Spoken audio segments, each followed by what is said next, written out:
اعوذ باللہ من الشیطان الرجیم بسم اللہ الرحمن الرحیم الحمدللہ رب العالمین وصلی اللہ علی شہنشاہ انبیاء علیہ طیبین الطاہرین المعصومین۔ معزز سامعین، قابل قدر ناظرین، السلام علیکم ورحمۃ اللہ وبرکاتہ۔ مولا کائنات بادشاہ علیہ الصلوۃ والسلام کی مدد، امید کرتے ہیں ہم سب آپ خیریت سے ہوں گے۔ خدا بند عالم آپ سب کو اپنے خاص کرم سے نوازے، دعا گو ہیں ہم سب آپ کے لیے۔ اور یقیناً جو قرآن پہ گفتگو اجمالی سا خاکہ ہم آپ کی خدمت میں پیش کرنے کی کوشش کر رہے ہیں، یقیناً آپ کی محبتوں کا نتیجہ ہے اور امام کی نگاہ کرم کا، یقیناً سب سے پہلے امام کی نگاہ کرم کا اور پھر آپ کی محبتوں کا نتیجہ ہے۔ اور جتنی گفتگو اب تک ہم کر چکے ہیں، اس کا کریڈٹ ہم اس حجت کو دیں گے جس نے ہم جیسوں کی زبان پہ یہ مقدس ذکر جاری فرمایا۔ اس میں ہمارا کوئی کمال نہیں، یہ انہی کا احسان ہے جو موقع اور ہمت اور طاقت عطا کرتے ہیں اور ہم آپ تک یہ پیغام حق پہنچانے کی کوشش کرتے ہیں۔ معزز سامعین، سورہ آل عمران بڑی مشہور اور معروف سورہ، اور آیت جو ہے آج 141 آپ کی خدمت میں پیش کرنے لگا ہوں۔ بسم اللہ الرحمن الرحیم۔ وَلِيُمَحِّصَ اللَّهُ الَّذِينَ آمَنُوا وَيَمْحَقُ الْكَافِرِينَ۔ اس میں خداوند عالم کی ذات جو فرمانا چاہ رہی ہے، میں اردو میں آپ کی خدمت میں پیش کروں گا تاکہ سب تک یہ بات پہنچ جائے۔ فرمایا جا رہا ہے کہ تاکہ خالص کرے اللہ ایمان والوں کو اور مٹا دے کافروں کو۔ اتنی سی آیت اور اتنا سا ترجمہ ہے۔ یقیناً اللہ کافروں کو مٹائے گا اور ایمان والوں کو خالص کرے گا۔ اب کافر سے مراد وہ کافر نہیں جو ہم سمجھتے ہیں، کافر سے مراد وہ کافر جس کو قرآن کافر کہتے ہیں۔ یقیناً اللہ ایمان والوں کو خالص کرنا چاہ رہا ہے۔ تو اس ضمن میں جب میں نے علماء اہل سنت کی کتب کا اجمالی سا مطالعہ کیا اور جو میں آپ کی خدمت میں پیش کر رہا ہوں، وہ بڑی اہم بات ہے۔ وہ یہ ہے الفقیہ الشافعی الحمیونی، یہ سند مذکور کے ساتھ انہوں نے ایک حدیث بیان کی ہے۔ کیا کہتے ہیں یہ کہ سعید بن جبیر سے روایت ہے، انہوں نے حضرت ابن عباس سے روایت کی ہے کہ جناب رسول اللہ صلی اللہ علیہ وآلہ وآبائہ وسلم نے فرمایا، بے شک علی میرا وصی ہے اور اس کی اولاد سے القائم المنتظر ہیں، ان کے وسیلہ سے زمین عدل اور انصاف سے بھر جائے گی جس طرح کہ وہ ظلم و جور سے بھری ہوگی۔ اچھا، اگلی بات، وہ جو ذات کی قسم جس نے مجھے حق کے ساتھ بشیر اور نذیر بنا کر بھیجا، یقیناً وہ لوگ جو ان کی امامت کے قول و قرار کے پکے اور ثابت قدم رہیں، ان کے امامت کے قول و قرار کے پکے اور ثابت قدم رہیں، وہ کبریت الاحمر یعنی خالص سرخ سونے سے بھی زیادہ عزیز ہیں، خالص سرخ سونے سے بھی زیادہ عزیز ہیں۔ پس جناب جابر عبداللہ انصاری اٹھ کھڑے ہوئے اور عرض کیا، یا رسول اللہ صلی اللہ علیہ وآلہ وآبائہ وسلم، جو القائم المہدی آپ کے اولاد سے ہوگا، کیا اس کے لیے بھی غیبت ہوگی؟ تو رسول اللہ صلی اللہ علیہ وآلہ وآبائہ وسلم سرکار فرماتے ہیں، ہاں مجھے رب کعبہ کی قسم ضرور ہوگی، اور اس عرصہ غیبت میں اللہ مومنین کو خالص کرے گا اور کافروں کو مٹا دے گا۔ آگے فرمایا، جابر یہ اللہ کے امروں میں سے ایک خاص امر ہے اور اس کے رازوں میں سے ایک خاص راز ہے۔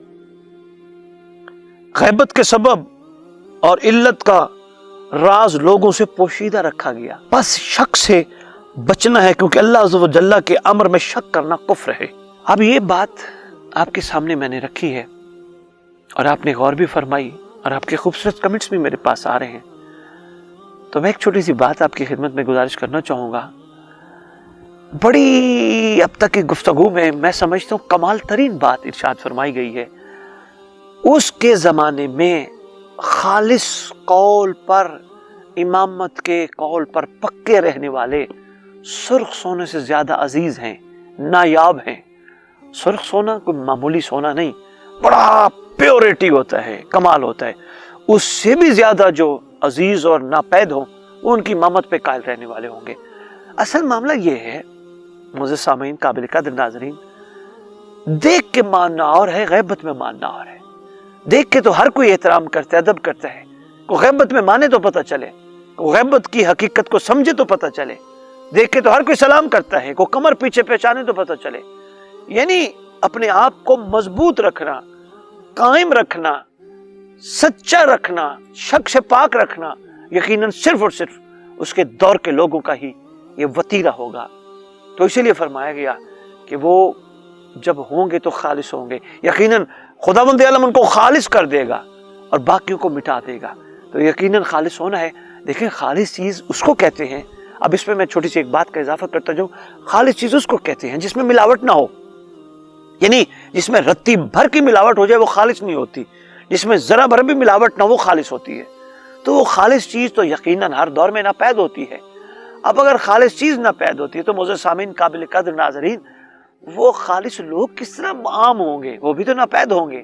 لیکن یہ ذہن نشین ضرور رکھیے گا، وہ خالص لوگ عرش سے نہیں آئیں گے، فرش والے ہی ہوں گے، یہیں سے ہوں گے، مگر وہ دنیا کو اپنا سب کچھ نہیں سمجھتے ہوں گے، وہ دنیا کے پیچھے نہیں مر رہے ہوں گے، وہ دنیا کے اوپر ہر چیز قربانی کر رہے ہوں گے۔ وہ یقیناً وہ لوگ ہوں گے جو اپنی خواہشات کو قربان کر رہے ہوں گے، اپنے نفس کو قربان کر رہے ہوں گے، اپنی اندر جو غصہ ہے اس کو قربان کر رہے ہوں گے، جو ناشکری ہے اس کو تباہ کر رہے ہوں گے، جو بے صبری اس کو ختم کر رہے ہوں گے۔ یقین وہ لوگ ہوں گے۔ تو پھر ایسے لوگ تو پھر یقیناً سونے سے بھی زیادہ عزیز اور ناپید ہوتے ہیں۔ بس مومنین، یہ ہمارے سامنے ایک اسکرپٹ ہے، یہ کھل چکا ہے، ہر چیز اوپن ہو چکی ہے۔ قرآن نے ہم پہ احسان کر دیا، اللہ کے اس مقدس کلام نے احسان کر دیا۔ اب اس کلام کی حقیقت پہ غور کرنا ہے۔ اور امیر المومنین علی ابن ابی طالب علیہ السلام کا فرمان ہے، قرآن کے ایک ایک لفظ کے کئی ظاہر ہیں اور کئی باطن ہیں۔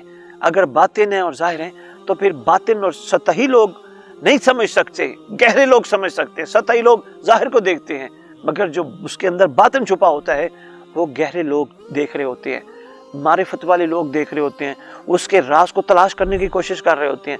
تو بس اسی ضمن میں آپ کی خدمت میں جو گزارش کرنا چاہ رہا تھا، آئیے ہم اپنے آپ کو خالص سے خالص تر بنائیں، اتنا خالص تر بنائیں کہ خداوند عالم کو ہمارے خالص پن پہ یقین آ جائے، اور ترس کھاتے ہوئے وہ اپنی حجت کو اذن ظہور دے دے، اور یقیناً ان کا اذن ظہور ہم سب کے لیے فرحت کا باعث ہوگا، سکون کا باعث ہوگا۔ روئے زمین پہ خداوند عالم کا وہ نمائندہ یقیناً حسن یوسف کا وہ بھی کمال ہوگا۔ لوگوں نے تو یوسف کا حسن سنا ہے، جب مصطفیٰ کے بیٹے کا حسن دیکھیں گے تو یقیناً دنیا یوسف کے حسن کو بھول جائے گی۔ خداوند عالم ہمیں اس خوبصورت دور میں، اس خوبصورت لمحے میں ہم سب کو طاقت اور نصیب عطا فرمائے کہ ہم بھی ان میں شامل ہوں۔ اسی کے ساتھ اجازت چاہیں گے۔ پروردگار عالم آپ سب کے حامی و ناصر، اللہم صلی علی محمد و آل محمد وعجل فرجہم بقائمہم، عجل اللہ تعالی فرجہ۔